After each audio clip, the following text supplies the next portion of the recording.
দর্শক দেখুন, ইলিশ উৎসব পালিত হয়েছে আজকে এই সময়ে, যখন গোটা বিশ্বের মানুষ আরজিকর কাণ্ড নিয়ে চিৎকার করছেন, বিচার চাইছেন এবং সবাই কার্যত কষ্টে রয়েছেন। সেখানে কলকাতার বুকে ইলিশ উৎসব পালিত হয়েছে এবং দেখুন যে ব্যানারটা লেখা রয়েছে তার উপরে কি লেখা রয়েছে, ভালো করে দেখুন দর্শক। কি লেখা রয়েছে? মাননীয়া মুখ্যমন্ত্রী শ্রীমতী মমতা বন্দ্যোপাধ্যায়ের অনুপ্রেরণায় বিধায়ক পরেশ পালের উদ্যোগে ও পূর্ব কলিকাতা সুভাষ মেলার সহযোগিতায় 20তম বর্ষ ইলিশ উৎসব।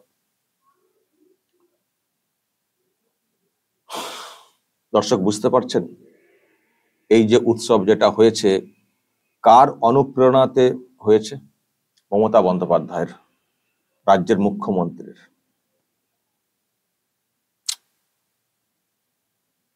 এই হচ্ছে ব্যাপার দর্শক, এই হচ্ছে তৃণমূল কংগ্রেস, এই হচ্ছে রাজ্যের শাসক, আর এই হচ্ছেন মুখ্যমন্ত্রী। এই সময়ে অনুপ্রেরণা দিচ্ছেন কলকাতার বুকে ইলিশ উৎসব পালন করার জন্য। প্রিয় দর্শক, আমি শফিকুল ইসলাম এবং আপনারা দেখছেন আরামবাগ টিভি। মঞ্চে দেখতে পাচ্ছেন অনেকেই রয়েছেন, পরেশ পাল তো রয়েছেন উদ্যোগী ভূমিকায়।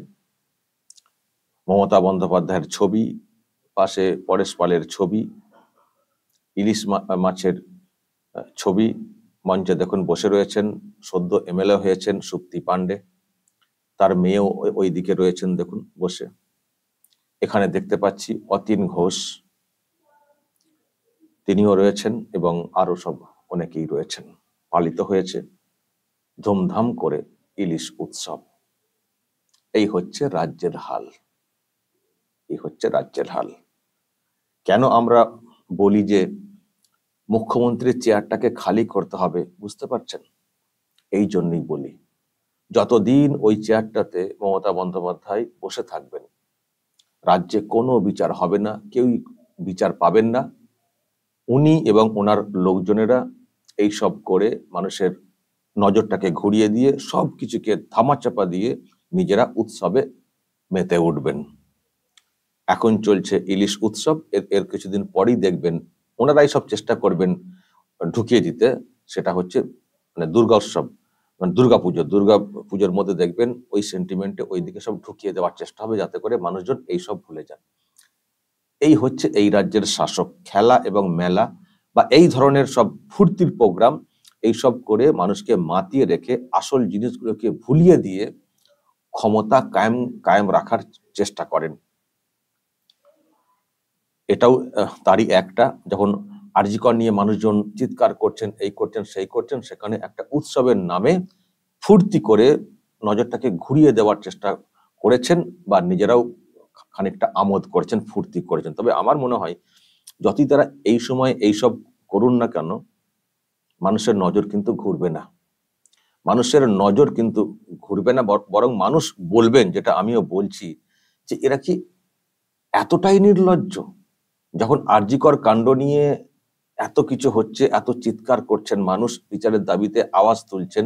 আজকেও কত মিছিল হয়েছে গোটা কলকাতা জুড়ে, কার্যত বিভিন্ন সংগঠন নন পলিটিক্যাল ব্যানারে র্যালি করেছেন, বিচারের দাবিতে আওয়াজ তুলেছেন রাস্তাতে। সেখানে আজকের ডেটে ইলিশ উৎসব পালিত হচ্ছে, এটা ভাবা যায় দর্শক? এ তো যাকে বলবেন, মানে আমার মনে হয় যদি যারা বাঙালি রয়েছেন রাজ্যের বাইরে, দেশের বাইরে, যদি মানে সেখানকার মানে অন্য অন্য অন্য জায়গার মানুষ যদি শোনেন যে আজকের ডেটে কলকাতার বুকে ইলিশ উৎসব পালিত হয়েছে, আমার মনে হয় যারা বাঙালি আছেন ওখানে, যাদেরকে দেখবেন অন্য জায়গার মানুষ, তারা মনে হয় ছিচি করবেন যে কি রে ভাই, কোন রাজ্য থেকে তোমরা এসছো? আরজিকর কাণ্ড নিয়ে আমরা গর্জে উঠছি, বিচার চাই, বিচার চাই, এখনো বিচার হচ্ছে না, এতগুলো দিন চলে যাচ্ছে, সিবিআই কিছু কুলকিনারা খুঁজে পাচ্ছে না, এবং এটাও প্রশ্ন উঠছে যে তথ্য প্রমাণ মনে হচ্ছে লোপাট হয়েছে। আর সেখানে ইলিশ উৎসব পালিত হয়েছে কলকাতার বুকে। হ্যাঁ, এ কি লজ্জার বিচারের দাবিতে গোটা বিশ্ব গর্জে উঠেছে, এখনো গড় যাচ্ছে। আমি কালকে আপনাদেরকে একটা দেখিয়েছিলাম, যারা প্রতিবন্ধী, যারা মুখ বধির, কথা বলতে পারেন না, তারাও চিৎকার করছেন, আওয়াজ তোলার চেষ্টা করছেন। আর সেখানে কলকাতার বুকে ইলিশ উৎসব পালিত হচ্ছে। হ্যাঁ, মানে এটা কি মানে বিজয় উৎসব হচ্ছে নাকি? ওই আরজি করে দারুণ ঘটনা ঘটিয়ে দিয়েছি, চলো এবার ফুর্তি করি। এটা কি আরজি করের মানে বিজয় উৎসব হচ্ছে? আরজি কর কাণ্ডের বলা যায় না কে কোত্থেকে। তবে দর্শক, আমি বিজয় উৎসবটা এই সেন্সে বলছি যে তথ্য লোপাট করে দিয়ে এখন সিবিআই কে যেভাবে ধন্দে ফেলে দেওয়া হয়েছে, কেউ না কেউ তো করেছেন এসব তথ্য লোপাটের বিষয়টা, মানে নেতৃত্ব দিয়েছেন, লিড করেছেন যে এই করো সেই করো। তো সেটা করে এখন সিবিআই কে ধন্দে ফেলে দিয়ে পুরো তদন্তটাকে মানে মোটামুটি অনেকটাই ধামাচাপা দেওয়া গেছে, এটুকু পরিষ্কার। কারণ সিবিআই এতদিন তদন্ত করলেও সেই অর্থে কিছু বের করতে পারেনি। তো আমি সেই জন্যই বলছি ওই সেন্সে যে তথ্য প্রমাণ লোপাট করে দিয়ে একটা বিষয়কে ধামাচাপা দেওয়ার ক্ষেত্রে মানে যেটা হয়েছে, তারই কি আনন্দ উৎসব পালিত হয়েছে নাকি আজকে এই ইলিশ উৎসবের মাধ্যমে? কোন এলাকার ঘটনা? আরজিকরটা কোন এলাকাতে? আরজিকরটা কোন এলাকাতে? তার কাছাকাছি এলাকায় এই ইলিশ উৎসব হয় কি করে? এই ইলিশ উৎসব হয় কি করে? এত ফুর্তি আসে কোত্থেকে? কিসের ফুর্তি এটা? এটা কিসের ফুর্তি? এটা কি তথ্য প্রমাণ লোপাটের ফুর্তি? বলবো না কথাগুলো? বলবো না এই সময় ইলিশ উৎসব হচ্ছে? ইস,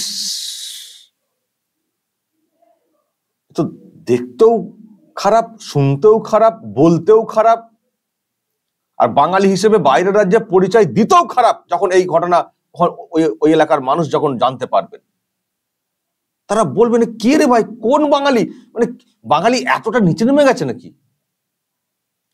মানুষ এখন কত কি বন্ধ করে দিচ্ছেন। এবং দেখবেন, আমি কালকে একটা খবর দেখলাম, শ্রেয়া ঘোষাল সঙ্গীত শিল্পী, ওনার একটা কনসার্ট ছিল মনে হচ্ছে কলকাতাতে, উনি সেটাকে বাতিল করেছেন যে না, এই সময় এতটাই আমি ব্যথিত আরজি কর কাণ্ডটাকে নিয়ে, এই সময় আমি এই প্রোগ্রাম করতে পারবো না। আমি দেখছিলাম একটা খবরও হয়েছে। তো উনি কেন প্রোগ্রামটাকে বাতিল করেছেন? উনি মনে করেছেন যে এই সময় এটা হতে পারে না, এটা চলতে পারে না। আর সেখানে তৃণমূল কংগ্রেসের লোকজনেরা ইলিশ উৎসব পালন করছেন।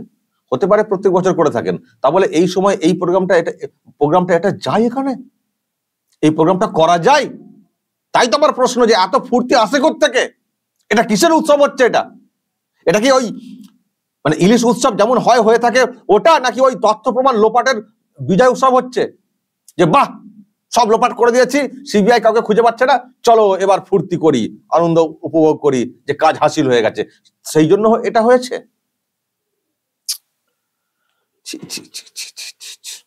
দর্শক বলবেন যা বলার কমেন্ট বক্সে, নজর রাখবেন আরামবাগ টিভিতে।